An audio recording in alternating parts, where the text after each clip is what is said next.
A5 ನ್ಯೂಸ್ಗೆ ಸ್ವಾಗತ. ನಾನು ನಿಮ್ಮ ಲಕ್ಷ್ಮೀ ಶ್ರೀನಿವಾಸ್.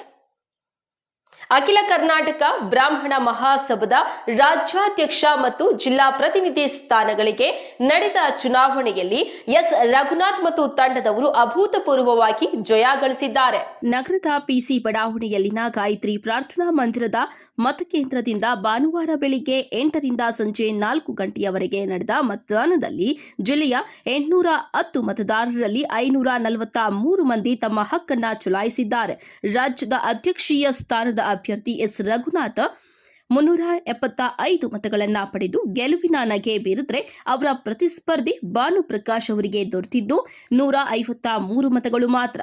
ಜಿಲ್ಲಾ ಪ್ರತಿನಿಧಿ ಸ್ಥಾನದ ಉಮೇದುವಾರ ಕೆಎನ್ ಆನಂದಮೂರ್ತಿ 347 ಮತಗಳನ್ನು ಪಡೆದು ವಿಜಯಲಕ್ಷ್ಮಿಯನ್ನ ವರಿಸಿದರೆ ಅವರಿಗೆ ಸ್ಪರ್ಧೆ ನೀಡಿದ್ದ ಎಸ್ ಅಶ್ವತ್ಥನಾರಾಯಣ ಅವರಿಗೆ 176 ಮತಗಳು ದೊರೆತವು. ಚುನಾವಣಾಧಿಕಾರಿ ಅವರು ಫಲಿತಾಂಶವನ್ನ ಘೋಷಿಸುತ್ತಿದ್ದಂತೆ ಗಾಯತ್ರಿ ಮಂದಿರದಿಂದ ಮುಂದೆ ಜಮಾಯಿಸಿದ್ದ ಬೆಂಬಲಿಗರನ್ನ ಉದ್ದೇಶಿಸಿ ಮಾತನಾಡಿದ ಆನಂದಮೂರ್ತಿ ಮತ್ತಿತರರು ಗೆಲ್ಲಿಸಿದ್ದಕ್ಕೆ ಧನ್ಯವಾದಗಳನ್ನ ಸಲ್ಲಿಸಿ ಚುನಾವಣೆ ಮುಗಿದಿದೆ, ಎಲ್ಲಾ ವಿಪ್ರರನ್ನ ಒಂದುಗೂಡಿಸಿಕೊಂಡು ಸಂಘಟನೆಯನ್ನ ಬಲಪಡಿಸುವುದಾಗಿ ಪ್ರಕಟಿಸಿದ್ದಾರೆ.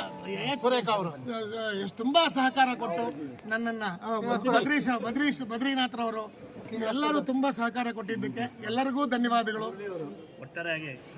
ಬಂಗಾರಪೇಟೆಯ ಮುರಳಿ ಸಾರ್ ಅವರು, ಪ್ರಹ್ಲಾದ್ ರಾಯರು ತುಂಬಾ ಸಹಕಾರ ಕೊಟ್ಟರು. ನಾನು ಎಷ್ಟು ಹೆಸರು ಹೇಳ್ಕೊಂಡು ಹೋದ್ರೆ ಎಲ್ಲರ ಹೆಸರು ಹೇಳ್ಬೇಕು, ಅಷ್ಟು ವಿಶೇಷ. ನಮ್ಮ ಶ್ರೀನಿವಾಸಪುರದವರಾದ್ರೆ ಯಾವ ತರ ಅಭೂತಪೂರ್ವ ಬೆಂಬಲ ಕೊಟ್ಟರು ಅಂದ್ರೆ ನನ್ನ ತಲೆ ಮೇಲೆ ಹೊತ್ಕೊಂಡು ಹೋಗ್ತಾರೆ ಅವ್ರು. ನನ್ನ ಬಿಟ್ಟರೆ ಶ್ರೀನಿವಾಸಪುರದ ತನಕ ದಯವಿಟ್ಟು ಅವೆಲ್ಲ ಏನು ಮಾಡೋದು ಬೇಡ. ಎಲ್ಲರಿಗೂ ಧನ್ಯವಾದ. ದಯವಿಟ್ಟು ಸಮಸ್ತ ವಿಪ್ರರಿಗೂ ನಾನು ಚಿರಋಣಿ ಆಗಿದ್ದೀನಿ. ತಮ್ಮ ಸೇವೆ ಮಾಡೋಕ್ಕೆ ನಾನು ಯಾವಾಗ ಸದಾ ಸಿದ್ಧವಾಗಿದ್ದೀನಿ. ನಮ್ಮ ವೆಂಕಟಸುಬ್ಬಣ್ಣನವರು ಬಂಗಾರಪೇಟೆ ಅವ್ರಿಗೂ ಧನ್ಯವಾದಗಳು. ನಮ್ಮ KGF ಮುರಳಿ ಅವರು ಈ ತರ ಹೆಸರು ಹೇಳ್ಕೊಂಡೋದ್ರೆ ನಾನು ಎಷ್ಟು ಹೆಸರು ಹೇಳಿ ಸಮಸ್ತ ವಿಪ್ರ ಬಾಂಧವರು ತುಂಬಾ ಸಹಕಾರ ಕೊಟ್ಟ.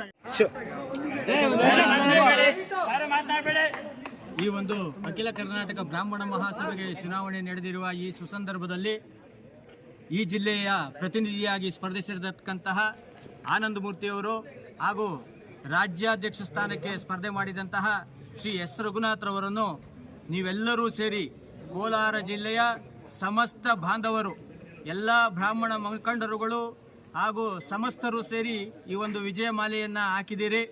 ಮುಂದಿನ ದಿನಗಳಲ್ಲಿ ಈ ಭಾಗದಲ್ಲಿ ಕೋಲಾರ ಜಿಲ್ಲೆಯಲ್ಲಿ ಬ್ರಾಹ್ಮಣ ಸಮುದಾಯಕ್ಕೆ, ಸಮಸ್ತ ಬ್ರಾಹ್ಮಣ ಸಮುದಾಯಕ್ಕೆ ಯಾವುದಾದರೂ ತೊಂದರೆಗಳು ಹಾಗೂ ಅನಾವಶ್ಯಕವಾದಂತಹ ಕೆಲಸಗಳು ಉದ್ಭವ ಆದರೆ ಅದಕ್ಕೆ ಸ್ಪಂದಿಸುತ್ತಾ ನಮ್ಮ ಜಿಲ್ಲಾ ಪ್ರತಿನಿಧಿಯಾದ ಆನಂದಣ್ಣನವರು ಇರ್ತಾರೆ, ಅವರ ಬಳಿ ನೀವು ಅದನ್ನು ಹೇಳ್ಕೊಳ್ಬೋದು. ಅವರ ಮುಖಾಂತರ ರಾಜ್ಯಾಧ್ಯಕ್ಷ ಸ್ಥಾನಕ್ಕೆ ಪಡೆದಂತಹ ರಘುನಾಥ್ ರವರು ಇರ್ತಾರೆ, ಅವರಿಂದ ಸಮಸ್ತ ತ್ರಿಮತಸ್ಥ ಬ್ರಾಹ್ಮಣರಿಗೂ ಸಹ ಒಳ್ಳೆಯದಾಗುತ್ತೆ ಅನ್ನೋ ಒಂದು ನಂಬಿಕೆ ನಮಗಿದೆ. ಇವತ್ತಿನ ದಿನ ಜಯಶೀಲರಾಗಿ ಮಾಡಿದಂತಹ ಕೋಲಾರ ಜಿಲ್ಲೆಯ ಸಮಸ್ತ ತ್ರಿಮತಸ್ಥ ಬ್ರಾಹ್ಮಣರಿಗೂ ನಾನು ಧನ್ಯವಾದಗಳನ್ನ ಅರ್ಪಿಸ್ತೇನೆ. ಬಾಂಧವರಿಗೆ ನನ್ನ ನಮಸ್ಕಾರಗಳು. ಇವತ್ತೇ ನಾವು 1.5 ತಿಂಗಳಿಂದ ಶ್ರಮ ಪಟ್ವಿ, ರಾತ್ರಿ ಹಗಲು. ಆ ಶ್ರಮಕ್ಕೆ ಒಂದು ಒಳ್ಳೆ ಫಲ ಸಿಕ್ಕಿದೆ, ಒಳ್ಳೆ ರಿಸಲ್ಟ್ ಸಿಕ್ಕಿದೆ. ಇವತ್ತು ವಿಜಯಮಾಲೆಯನ್ನು ಧರಿಸ್ತಕ್ಕಂಥ ಒಂದು ಯೋಗ ನಮಗೆಲ್ಲರೂ ಸಿಕ್ಕಿದೆ. ಅದರಲ್ಲಿ ನಿಮ್ಮ ಮೇಲೆ ಬೆಂಬಲ, ಇದೇ ಥರ ನಿಮ್ಮ ಬೆಂಬಲ ನಮಗೆ ಸದಾ ಇರಬೇಕು. ನಾವುಗಳು ಕೂಡ, ನಾವು ನಮ್ಮ ಆನಂದಮೂರ್ತಿಯವರು ಮತ್ತು ನಾವು ಪುರುಷೋತ್ತಮ ಅವರು, ನಾವು ಸಹ ನಿಮ್ಮ ವಿಪ್ರರಿಗೆ ಏನೇ ತೊಂದರೆಗಳು ಬಂದರೆ ಬಿತ್ತಿನ ಅರ್ಧ ಗಂಟೆ ಅಥವಾ 1 ಅವರಲ್ಲಿ ನಿಮ್ಮ ಬಂದು ನಾವು ಸ್ಪಂದಿಸ್ತೀವಿ. ಕೋಲಾರ ಜಿಲ್ಲಾ ವಿಪ್ರ ಬಾಂಧವರಿಗೆ ನನ್ನ ನಮಸ್ಕಾರಗಳು. ಈ ಚುನಾವಣೆ ನಮಗೆ ತುಂಬಾ ಒಂಥರ ಚಾಲೆಂಜಿಂಗ್ ಆಗಿತ್ತು. ಯಾಕಂದರೆ ನಮ್ಮ ಪ್ರತಿನಿಧಿ ಸ್ಥಾನಕ್ಕೆ ಕೋಲಾರ ಪ್ರತಿನಿಧಿಯಾಗಿ ನಮ್ಮ ಅವರು ಇಂತಾಗಿಂದ ನಮ್ಮೆಲ್ಲ ವಿಪ್ರರು ಸುಮಾರು ಜನ ಎಲ್ಲ ತಾಲೂಕು ಮನೆಗೂ ಹೋಗಿದ್ದೀವಿ. ನಾವು ಎಲ್ಲ ಹಳ್ಳಿಗಳನ್ನು, ಎಲ್ಲ ಮತ ಬಾಂಧವರನ್ನು ಭೇಟಿ ಮಾಡಿ ನಮಗೆ ಒಳ್ಳೆ ಸ್ಪಂದನೆ ಕೊಟ್ಟು ನಾವು ಅವ್ರಿಗೆ ಏನೇ